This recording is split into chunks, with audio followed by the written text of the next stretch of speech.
నేను రీసెంట్గా ఒక ఇద్దరు ముగ్గురు కస్టమర్తో మాట్లాడితే అర్థమైంది ఏమంటే నాకు ఎలక్ట్రీషియన్స్ ప్లంబర్స్ ఏం చేస్తున్నారంటే మొత్తం సిపివిసి పైప్స్ యూజ్ చేస్తున్నారు, కోల్డ్ వాటర్ కానీ హాట్ వాటర్ కానీ.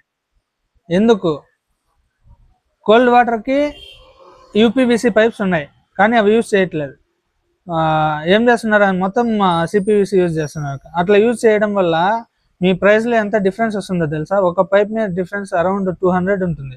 సో ఇన్ కేస్ ఒక పెద్ద బిల్డింగ్ అంటే ఎన్ని పైప్స్ యూజ్ చేస్తారు లెక్కేసుకోండి. సో దాన్ని పైప్స్కి ఒక పైప్ 200 అంటే మీ బర్డన్ ఎంత అయ్యేది?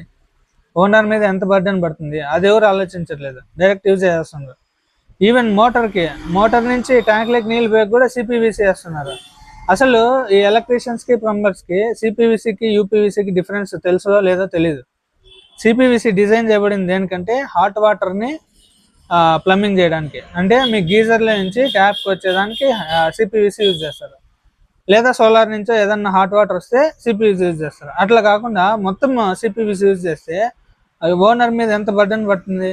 సో పైప్స్ ఒకటి యూజ్ చేస్తారా? ఫిట్టింగ్స్లో కూడా డిఫరెన్స్ చాలా ఉంటుంది సిపివిసికి యూపీవీసీకి ప్రైస్లో. సో అదంతా బర్డన్ ఓనర్ మీద కదా పడేది, వీళ్ళదేమో చేస్తారు. సో ఇదంతా ఆలోచించుకొని ఎలక్ట్రీషియన్స్ వర్క్ చేయాలని ఎలక్ట్రీషియన్స్ కానీ ప్లంబర్స్ కానీ నేను అనుకుంటున్నా.